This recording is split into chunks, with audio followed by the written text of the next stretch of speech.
Anthony Salvanto, you cannot weigh in on this because you are objective and impartial, but there is one person who is going to be able to weigh in on this, and that is Frank Luntz, who is with the focus group in Philadelphia, Pennsylvania. We're going to ask them the same question. Over to you, Frank. So I want you to show the American people who won this debate. Who had the biggest impact on your vote? How many of you say Donald Trump? Raise your hands. 2, 4, 5 of you. How many of you say Hillary Clinton? 2, 4, 6, 8, 10, 12, 14, 16 of you. So she comes out the clear winner. We're here at the National Constitution Center. I mean, this is the home of democracy. You look at the paintings that are around us. We're surrounded by some of the great people, Alexander Hamilton and James Madison. Do these candidates measure up? Do you feel better? No? No. Why are you laughing? What do you want? I'd like competency and a track record of success. And you didn't feel you got it? Not in one person. Is that hard of a decision because they were so great? We're on the exact opposite end of the spectrum here. It's that hard of a decision because they're that terrible. It didn't make you feel any better, this whole conversation? No. Oh, yeah, I felt a little better about it. Why'd you feel better? Because she did come through as being comfortable and presidential. She really looked calm. She was comfortable. That's never been a question for me. She is an amazing politician. That doesn't mean she's going to be a good president. She was confident. She was well spoken. I don't believe her any more than I did before. I felt better about Hillary. I was taken by how hawkish. I never realized how hawkish Hillary is. So on defense, I didn't feel that there was really much of a difference. I felt that Hillary was a very aggressive on national defense. So people want to know, a 16-5 margin is a big margin. It's bigger than almost any debate I've done in a long time. Where did she do so well, or why didn't Trump do so well? Somebody. Yes. He went off message. Recently, he's been very good with his speeches and his appearances where he has stayed on message, no personal attacks, just sold himself and his plan instead of attacking. And tonight he went back to attack. Go ahead. Trump impacted my vote in favor of Hillary because he was completely offensive. He lost me on the racial unity, and that's where I draw the line. I think he stumbled really big time on that one as well. Big stumble, yes. He made inner cities seem like you're literally going to die as soon as you step outside.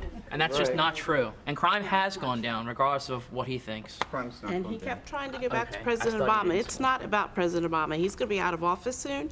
It's about Hillary Clinton and Donald Trump. It's not about President Obama. Well, it is to a degree because Hillary does support his platforms and everything like that. And she was part of the administration. She is part of that. So yes, it does refer back to Obama. I think that she at least made an attempt. She was prepared. She made an attempt to explain some of the things that she wants to put into, and take it and put into effect. But Donald Trump was more interested in just digging into her and just tearing her down and just being, I was really surprised. I was really hoping to see a different Donald Trump tonight. Was Trump too defensive? Yeah. Very.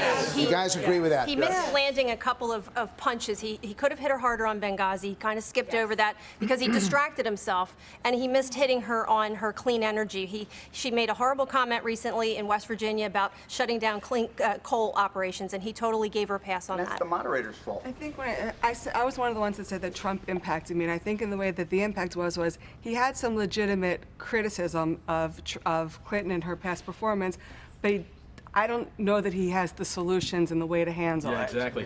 He's happy to criticize, but he has no solution. Yes. When he would make a salient point, he neglected to follow it up with actual facts.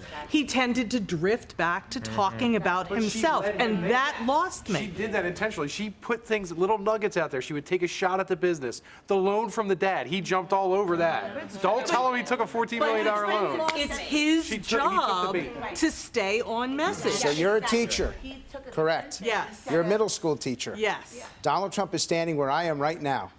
What do you tell him? I tell him to answer the question that is asked of him and then stop talking. Do you guys agree with that? Yes. So I don't know how to go beyond that. That's pretty good. We're going to do 2 final comments in the back. I disagree.